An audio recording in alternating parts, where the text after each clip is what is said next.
Hello, Facebook Live. Justin Conical from Prime Real Estate. We're going to be doing our monthly market update, running you guys through a few big announcements and then going through some statistics and then wrapping up with a book recommendation like we always do and introducing you to a couple guys in the States that you should probably know. I'm going to wait a couple seconds to really dig into the stats part of it. We're on Facebook Live. It is Saturday. We're about to head out on tour in about 30 minutes. So I got to make this pretty concise, but I did want to get it up on our page. Now we live stream these from the actual business Facebook page because I don't really want to interrupt you guys too much. It's evergreen content. You can go to our YouTube channel. You can go to our Instagram at primerealestate.ca and you can get a lot of our content there. So we're always putting it out there for you guys, but I also want you to enjoy your weekend and go have some fun because the weather is beautiful and we know the white stuff is coming. But again, I digress. Couple housekeeping things for you guys. We have some new agents coming on board. So those of you guys that have been paying attention have seen them jumping on another and wondering what's happening, right? You know, we got a lot of questions from people as to, you know, the post we made in June with the rebrand to Prime Real Estate, where our path was going. Summarizing, because I've had these conversations over and over recently. You know, Shannon and I, when we started our business, it was us, right? We really wanted to make sure we were the best at what we did, pour everything into that. We had a pile of agents contact us from other brokerages just through our relationships and whatnot. And we had actually said no out of the gate. We didn't want to be a sales office and we didn't feel like we were in a position to bring on extra people, because we had our own business and own book of clients that we were dealing with and building and everything else, but B, because we weren't able to serve them to the capacity that we felt we wanted to serve them and our long-term vision. Backtrack to February when we announced that, you know, we were going to, in June when we did the rebrand to Prime, we did a long post about who we are and what we stand for, and we stick by that. We are, you know, people of service. We're here to serve our clients, serve our employees. And we had a number of people join over the years who were phenomenal. We had an administrative assistant who was incredible, who I got a funny story about in a second. We had two agents. We had Mark Tyson and Nathan Smith, who came on board, and they were family. They worked with us on files. We helped them build their businesses, and they became powerhouses unto themselves. But back in June when we did the rebrand, we knew we had some agents that we had our eyes on, and we did have some great books of business that warranted expanding that team. Now, we are not a sales office. If you saw our post this morning, we talked very vehemently about the fact that we're not hiring agents just to hire agents, right? I know there's different business models. There's room for everybody in the industry, so I'm not knocking anybody else's business model. I know what works for us, and we are gonna be a dialed in Navy SEAL team, and we're gonna cap the agents that we have to specific goals that we wanna accomplish within the firm. So we do residential, we do investing, and we do commercial, but we actually specialize in each one of those. And we're at a point now where we have some amazing partnerships and relationships that we want to make sure we're ready to serve those people even better than we could on our own. So we're bringing on some top talent. People have been in the business almost 20 years, some of them that have great books of business, and we're teaming them up with the specialists that we've trained with our systems. And then our back end, I mean, it's a no-brainer. The people that we're working with, I'm really excited because they're seeing what we're doing, and it's a different approach to real estate from the bottom up. I'm not going to get too detailed into it here, but if you guys are ever curious, let us know. Big announcements. Len Silverstein and Darren Jansen, two guys I've known for a really long time, are on the team now. You've seen their faces. Len Silverstein is a staple, great guy. He's got such a big heart for people, and everybody in the community thinks so highly of him, so we're very blessed to have him on board. Darren Jansen as well, very intelligent, really cares about people and doing the right thing. And he's really good at investment properties as well. He does residential, he does commercial and investing, so he's a bit of a hybrid. But if you want to talk to somebody who's actually been through it as a landlord and deals with off-market properties, Darren's a good guy for you there as well. As of right now, there's actually only 7 spots left on the team. We have 3 more agents that we are going to announce coming on soon that have already committed. Some of them are coming on a little bit later, and we have 2 that we're waiting on commitments from. It's a back and forth process, so we interview them, they interview us. We want to make sure it's a good fit. If not, that's totally cool. We love everybody, but we want to make sure we have the right culture in and around us. But I have those 7 spots left. We're looking to fill 2 more on the investment team. So if you like investment properties, you like watching HGTV shows, we have some fun stuff for you guys to dig into.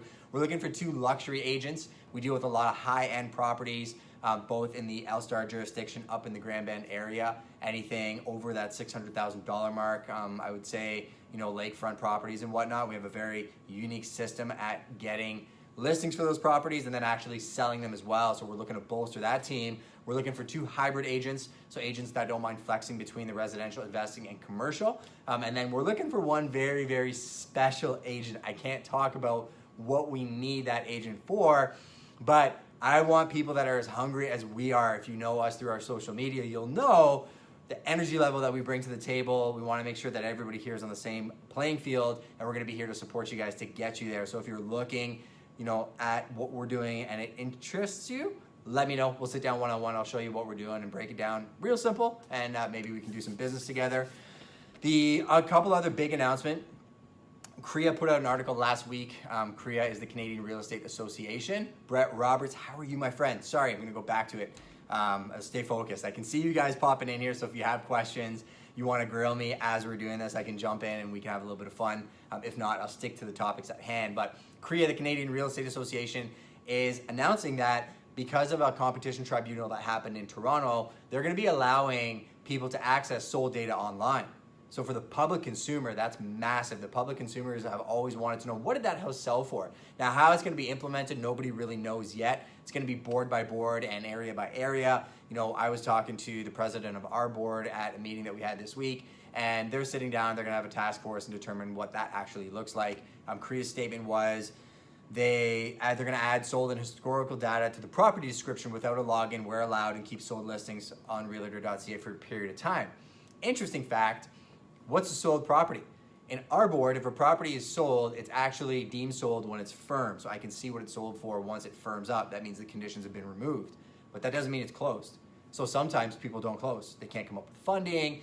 Things happen, right? So is CREA going to wait until the property's actually closed for privacy purposes and then leave it up, but then the listing disappears? What does that look like? We'll keep you guys posted. I like it. I actually think it's going to empower the people that we work with. We have some really interesting systems that I think that lends to being able to tap that data into our systems so you guys can see what we're seeing. We can still run our analysis, bring you tons of value on the back end as your consultant team. But I think the more information that you guys have, the better. The other big thing was we were at the meeting of the director candidates for LSTAR. So a lot of you in the public don't know, we actually have a board of real estate in the city. We pay for their office. Phenomenal board. We're one of the most forward-thinking boards in all of Canada.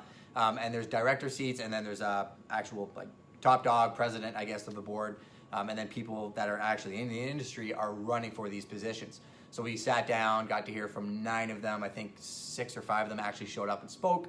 Got to hear what their platforms that they were running on. We'll be voting on that soon. And then we got to hear the St. Thomas mayor candidates speak as to their platforms, and there was a bit of a debate there too.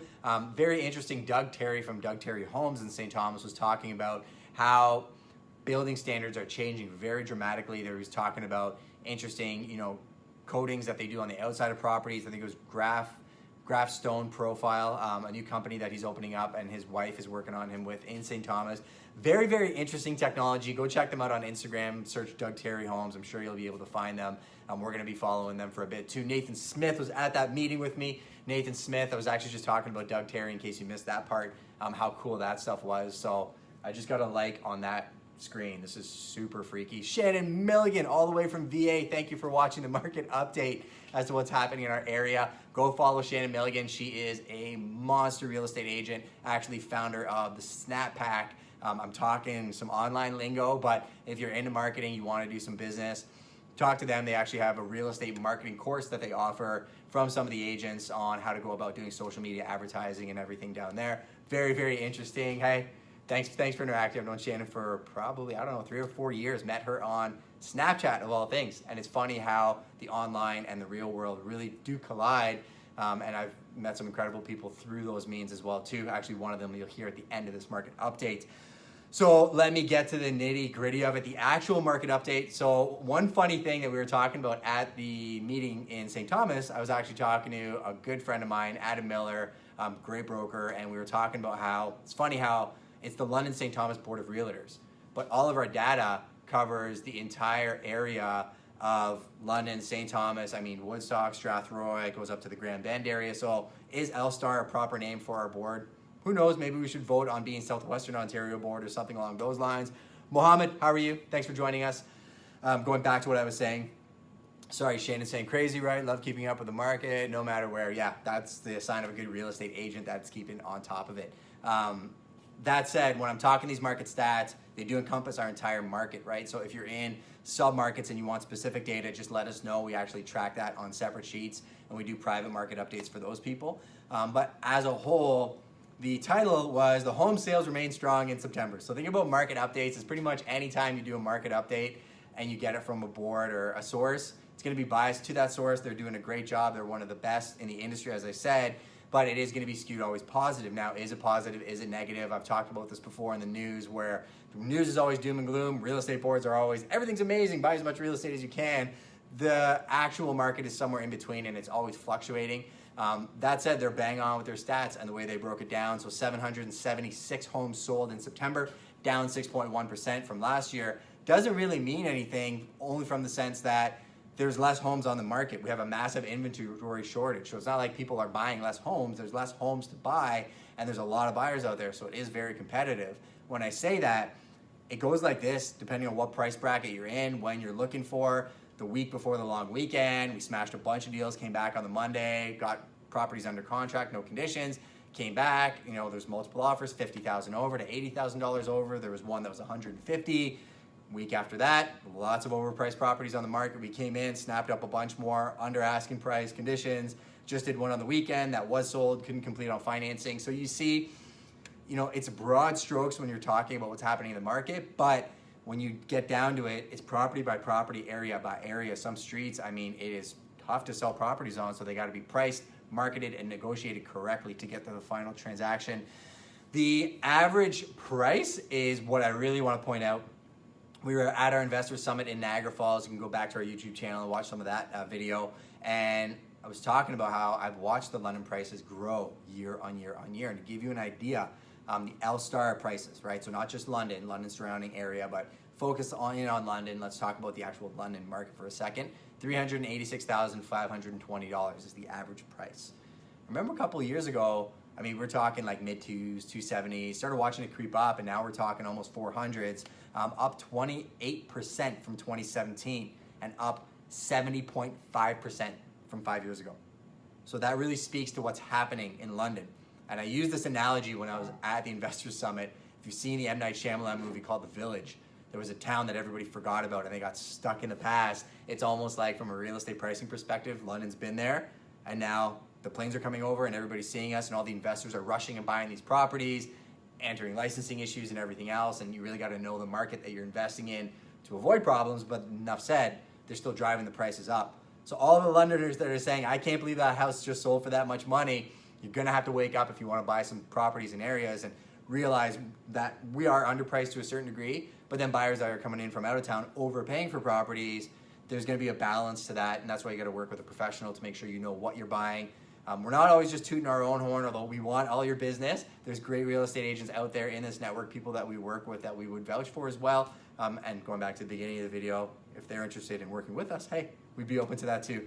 Let's go back to another thing I want to point out. The largest gain in home prices was actually London North. So the average price there is $500,000 to live in the north end of London. And then London South is $386 or $385. But both those areas, London North, did I get that right?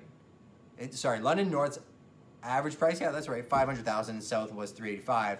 London North actually increased almost 30% from last year, and London South increased 18% from last year. If you could see London East, the average price is now $302 in the East End, and it's up 10% from last September. It's consistent, and 51% up from 5 years ago. And I'm doing appraisals there all the time for friends and family and people that we know and the company, and we're seeing those lifts coming. Jamie Dawes actually is now one of the prime commercial specialists as well. Sorry, I forgot to mention that earlier. And the lift is his tagline. He's probably going to trademark it so nobody else will use it. But when you see a lift in a good area, it's a good thing. When you see a lift in a commercial space, it's a great thing as well. Let's dig into Grand Bend quickly. Grand Bend. So let's talk Lake Huron coastline, right? Let's talk all the way from Port Franks all the way up to Goderich. Start in Port Franks.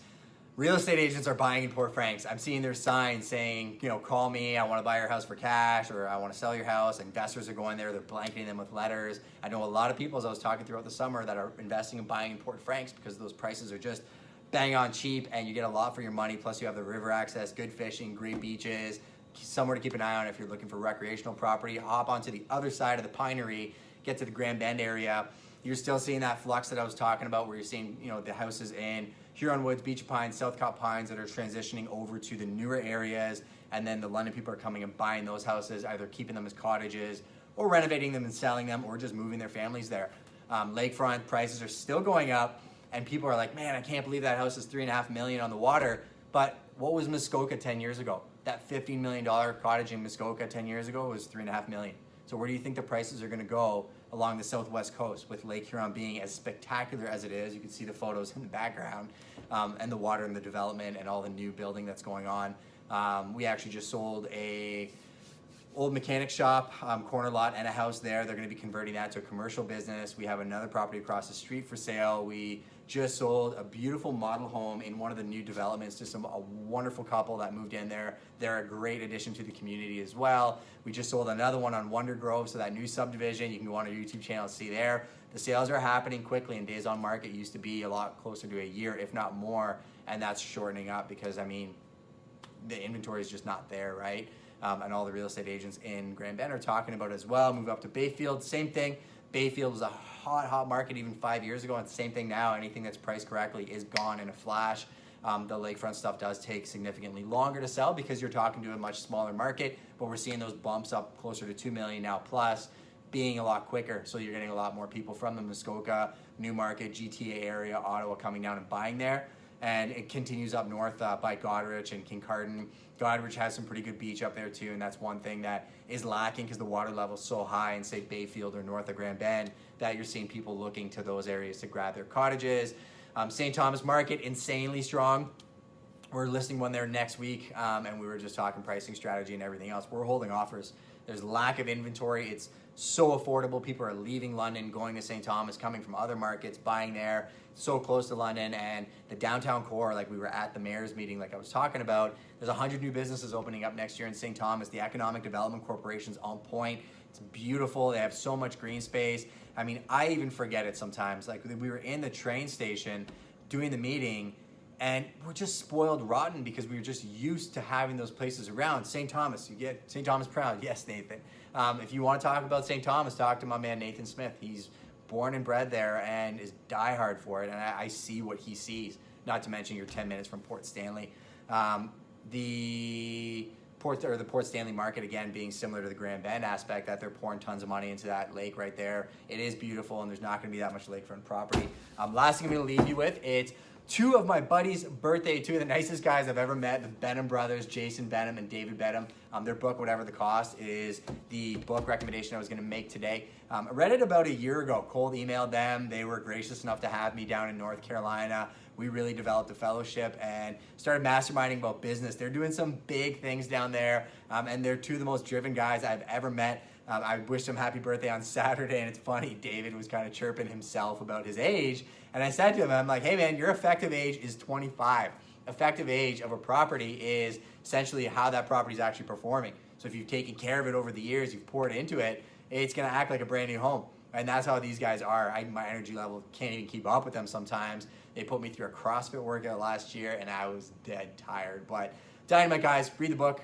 Thanks for your attention. As always, guys, we are going to shoot our next market update for our private investors group in a couple minutes. Send you guys some off-market properties. If you ever have any questions, let us know. Jay Robinson, all the way from down south. He's in the Cayman Islands. Thank you for joining us. I know you missed London. If you and Laura want to come back, let us know. We'd be happy to have you. Thanks for watching, everybody. We love you. Take care.